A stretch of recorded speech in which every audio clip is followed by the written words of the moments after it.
Hej og velkommen til den her Ubuntu installations tutorial. Vi skal lige have fundet Ubuntu en gang. Det skulle være let nok, fordi det er bare ubuntu.com. Vi går ind i download og Ubuntu desktop. Vi tager en 32 bit, for det er det mit system er bygget op på. 64 bit er 4 GB derover, eller så 32 bit for 3,5 til max 3,5 GB. Get Ubuntu. Her der kan man støtte dem. Det vælger vi lige at undlade og gå ned til Not Now, Take Me to the Download. Det gør vi så. Og så kommer filen egentlig her. Jeg har downloadet på forhånd, så jeg annullerer bare her. Så starter vi lige inden vi går i gang med installationen, så skal den selvfølgelig lige smides over på en CD-skive.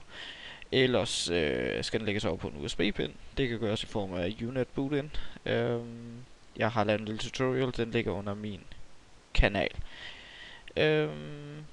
Ja, så starter vi computeren op. Når du så har sat mediet i din computer, har bootet op, og den har læst lidt forskelligt, så får du to valgmuligheder. Vi sætter lige på dansk her. Sådan der. Så kan vi enten prøve Ubuntu eller installere Ubuntu. Vi installerer med det samme, fordi det er egentlig det, vi gerne skulle ende med. Man kan selvfølgelig også prøve Ubuntu. Eller hvad?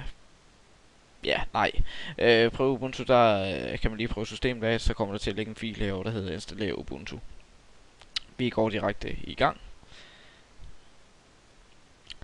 Så gik vi et skridt videre her.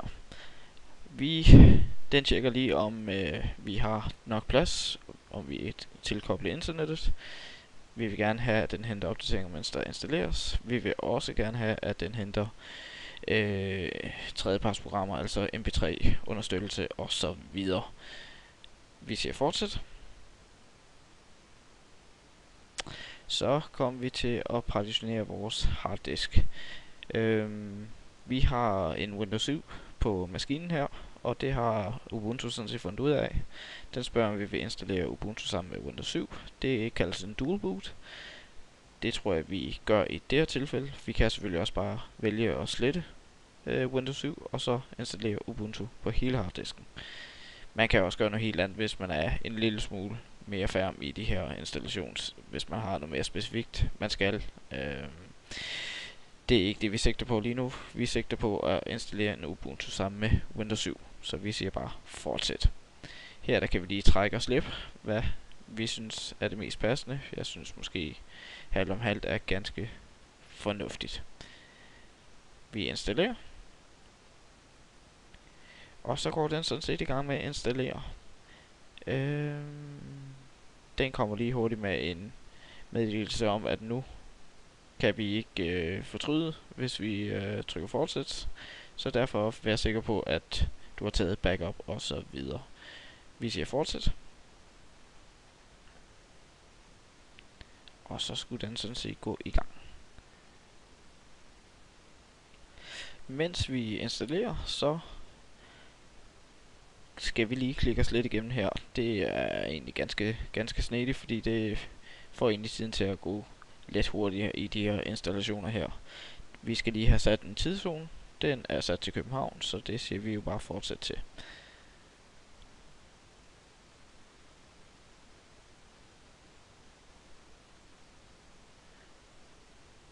Og hernede, der kan du se, hvad der sker sådan lige under det aktuelle. Man kan også klikke hernede, så kan du se, hvad der helt specifikt sker. Det er slet ikke aktuelt for vores vedkommende. Vi skal have sat dansk og dansk. Det ser fint ud. Hvis du sidder på en Mac, så trykker du selvfølgelig bare der. Men ellers så tager vi dansk. Hernede kan du tjekke dit tastaturlayout. Her skal vi lige have tastet vores navn. Og jeg hedder Dennis, og det bliver Dennis VirtualBox. Det ser fint ud. Tast en adgangskode. Det gør vi så. og vi vil gerne logge ind automatisk, fordi det er det rareste, synes jeg i hvert fald. Så fortæller den lidt om, hvilke features der følger med i Ubuntu. Ja, det kan man sidde og bladre lidt i, så går tiden jo også med det, kan man sige. Vi vender tilbage lige om et øjeblik. Mens vi lige sidder og venter på, at den bliver færdig, så synes jeg da jo lige, vi skulle kigge lidt på, hvor du kunne finde noget hjælp ind, hvis det var nødvendigt. Du kunne starte med at gå ind på Ubuntu Danmark. DK, må det være? Det var det ikke. .com måske? Nej. Tager vi en fandme i Google.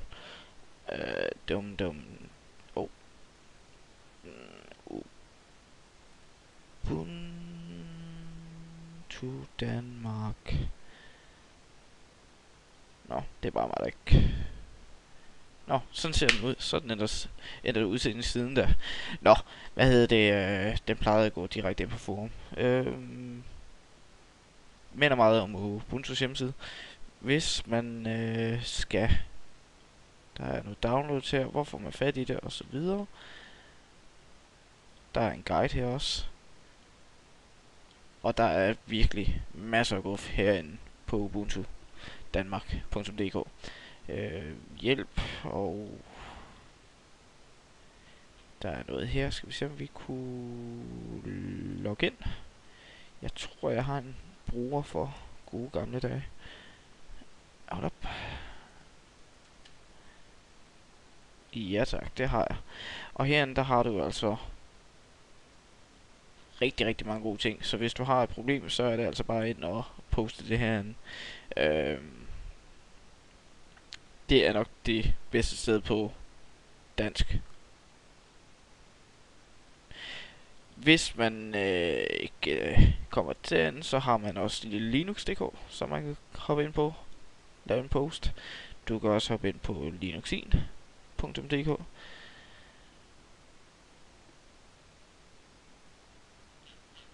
Og der sker som regel en masse ting de forskellige steder. Vi hopper lige hurtigt tilbage til Ubuntu Danmark. Ja, jeg synes simpelthen egentlig bare, man skulle kigge det igennem, fordi der er masser af guf. Det er lang tid siden, jeg har været herinde sidst, så... Nå, med det sagt, så... Hvis man nu har et problem, der ikke er listet derinde, så er der selvfølgelig på engelsk også. Og hvis man starter med at skrive Ubuntu og sit problem, så er jeg sikker på, at man finder rigtig meget hjælp. Jeg kunne ikke starte min Ubuntu op i VirtualBox, og det tog mig ikke ret lang tid for at finde ud af, hvordan jeg fik ændret min maskine, så den kunne køre det. Så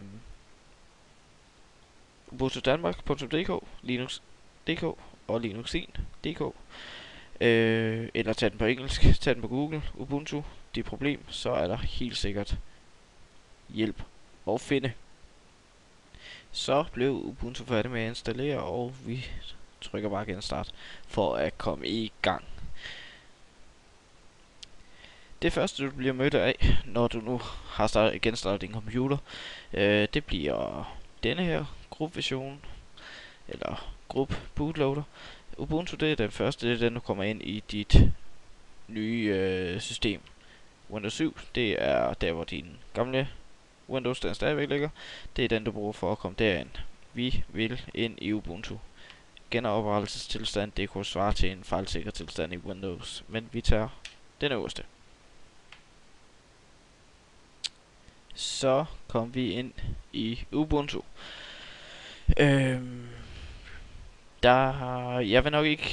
vil ikke fortælle noget om min holdning og så videre om Ubuntu og Unity og så videre. Så synes jeg selv, I skal tage en beslutning om, hvad I synes. Vi vil flux gå i Ubuntu Software Center.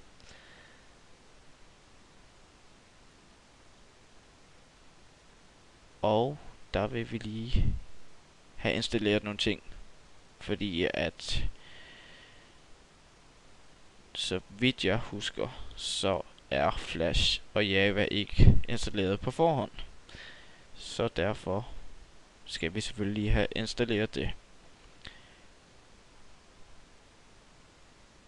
Vi prøver lige hurtigere at hoppe ind på YouTube for at se, om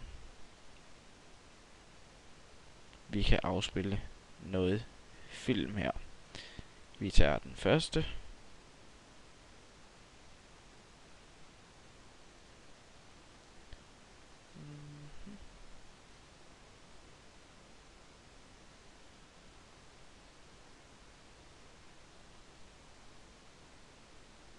Det ser ud til at virke meget godt.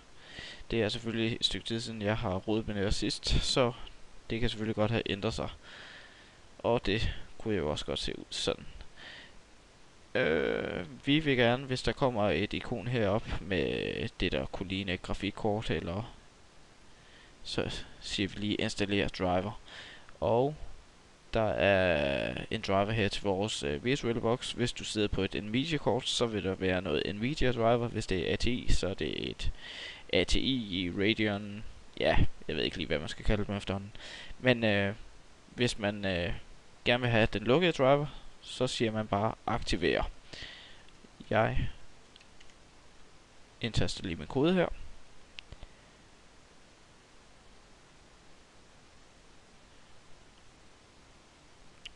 Så blev den installeret. Samtidig har jeg fået et lille ikon, der fortæller mig, at der er noget her, der kræver noget opmærksomhed. Det er simpelthen opdateringer. Dem vælger vi selvfølgelig at lige at køre igennem, for at være sikker på, at vi har et sikkert opdateret system. Sådan der. Så vender vi lige tilbage om et øjeblik, for det kan godt tage en lille smule tid. Når den så er færdig, så tager vi lige og genstarter, så de nye opdateringer de kan få lov til at komme i brug. Så det siger vi bare ja til, og så er vi tilbage i vores opdaterede system. Og det første, jeg synes, vi skulle gøre, det var at gå i Software Center. Det sagde vi også sidste gang, men nu prøver vi igen. Dengang jeg startede med at køre Ubuntu, det var mange år siden, der kan jeg huske, at man installerede restricted Ubuntu drivers. Altså der fik du Flash og Java og sådan nogle ting med. Så den synes jeg lige, vi skulle prøve at kigge efter. Og den gav også MP3 understøttelse. Restricted. Den var sørme der. Den tror jeg skulle vi napper. Den vil lige have en adgangskode, så den kan få lov til at installere. Det er selvfølgelig bare i orden. Ja, herinde i Software Center, der finder du jo stort set det hele. Der er ikke sparet på noget. Der er masser af gode ting herinde. Skriv hvad du vi prøver for sjov skyld bare skrive icon. Og allerede der har den en masse forskellige ting. Lad os se en gang status på vores program her. Den kører der fint. Lad os se, hvad er der ellers. Ubuntu One, det er jo deres cloud service. Hvis man gerne vil have den der væk, så frigør man bare. Hvis man gerne vil have den et andet sted, så rykker man den bare derned. Husk at rykke den ud og ned, og så der, hvor den nu skal hen. Der var lige noget her med vores opdateringer. Det siger vi lige ja til. Hvad er der ellers, vi lige kunne lege med? Jeg mener, der er et program, der kan konfigurere vores Unity bar her, som hedder... Skal vi ikke bare prøve at søge på Unity?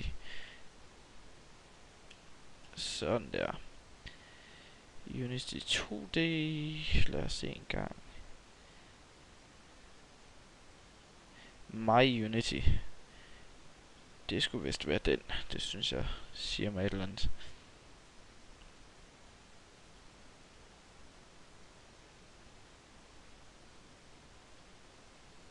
Se om vi kan få den til at køre. Den kom der. Så giver vi lige den lidt tid til at installere på. Hvis man nu ikke bryder sig specielt meget om Unity, altså skrivebordsmiljøet her, jamen så kunne man jo prøve at skrive KDE og se hvad der er der. Og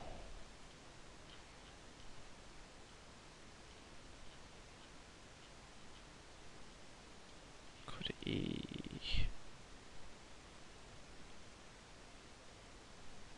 Lad os se om vi kan finde noget. Hvad med GNOME 3?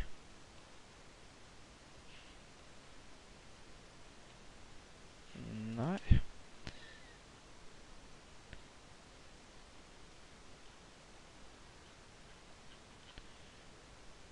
Nå, skal vi begynde med det? Det kigger vi på lige om et øjeblik. Fordi at vores Unity, My Unity, som vi lige har installeret, den ligger vist inde i systemindstillinger. Den kan findes herfra, eller den kan også findes heroverfra. Og My Unity lå lige der, sørme så. Og skal man dobbeltklikke? Ja, det er jo et godt spørgsmål. Hvad hedder det? Vi kan i hvert fald justere her, og vi kan justere på, hvor store de skal være, de ikoner her. Jeg vil gerne have dem så små som muligt, så får jeg lidt mere plads at gøre med. Der er lidt forskelligt at rode med. Der er sågar også temaer og så videre. Det må du lige få lov til at kigge på. Herinde der finder du selvfølgelig alle dine systemindstillinger. Hvis man nu gerne vil have en KDE, eller en GNOME, eller en XFCE, så tror jeg snilt, vi kan finde en løsning på det. Hvis vi lige starter Software Center der igen, og går op i Rediger, Softwarekilder, så går vi lige ind i anden software. Der tænker jeg lige, vi skal have markeret hele molevitten. Så får vi måske lidt mere at gøre med. Vi prøver lige at kigge. Jeg er sikker på, at KDE den ligger herinde et sted.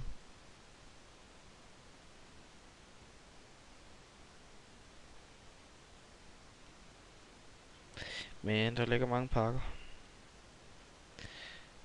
på KDE, så KDE måske. Nå, jeg må vente til Firefox den er oppe at køre. Så fik vi en Firefox op. Vi kunne starte med at skrive Ubuntu, install KDE.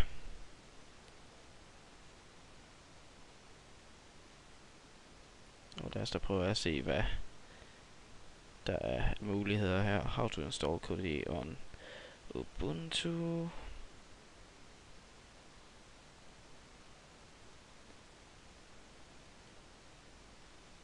Der var simpelthen en guide her til, hvordan du installerer KDE.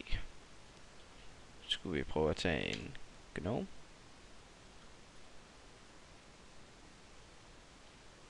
Der var sågar også en guide her, hvordan du gjorde. Den er i terminalform, det vil sige, at du skal ind og hente din terminal herinde. Puha, så det må straks være. Jeg tror bare, vi skriver terminal, og den var der.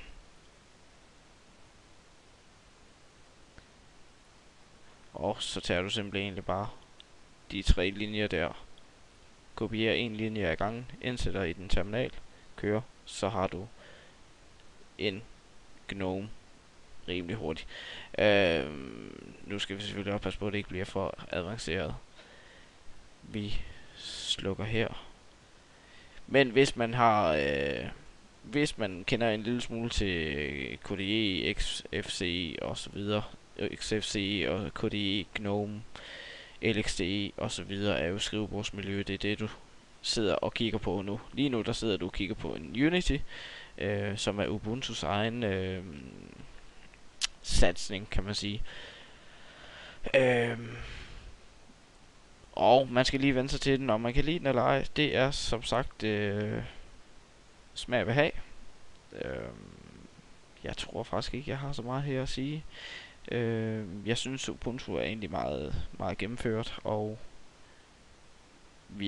virker helt støbt på en eller anden måde.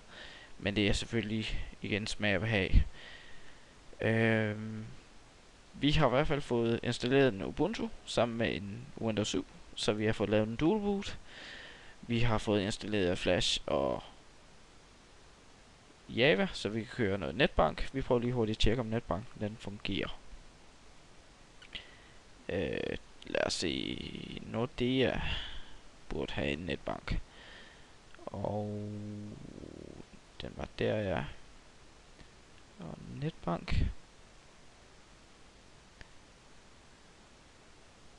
Så får vi se, om den har lyst til at køre for os.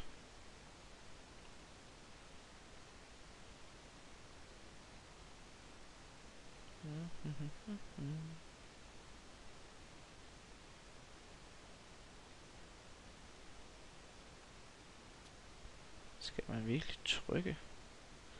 Log på. Der var lige et plugin her, som vi mangler for at få til at køre. Skulle vi prøve at kigge herop? Det plejer som regel sjældent at virke. Vi går ind i vores software center.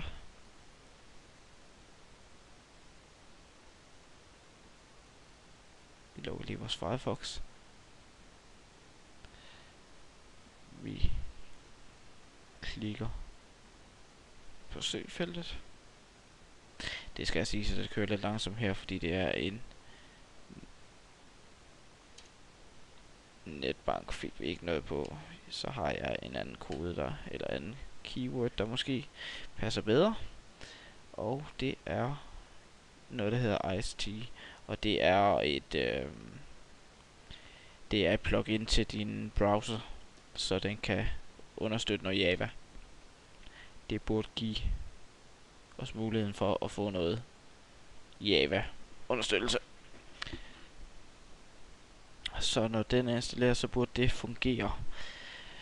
Husk at lige at genstarte din browser, så den får rykket pluginet ind.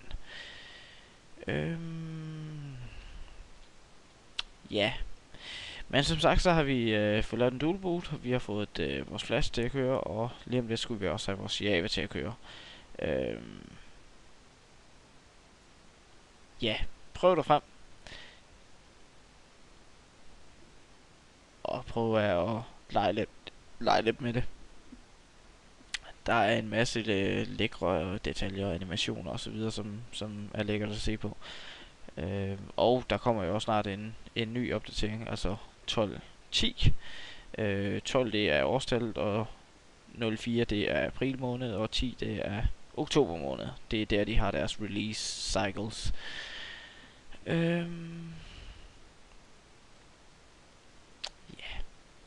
Så blev den installeret, og vi skynder os lige hurtigt at tjekke, om netbank det virker, inden vi slutter her.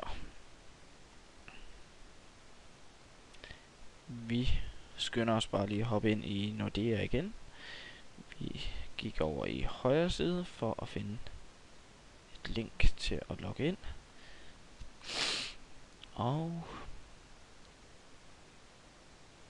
indtil videre ser det jo meget lovende ud. Der kom den, som der plejer at gøre, altså et lille vindue, der fortæller, at nu er vi altså på vej til at logge ind, og vi skal bruge noget Java, og vi vil sige ja til det, eller stole på det. Så nu har vi en Java, der kører, eller en netbank, der kan køre. Vi har en... Lad os da lige prøve at hoppe ind på YouTube, bare lige for at være helt sikker. Vi tager lige den første her.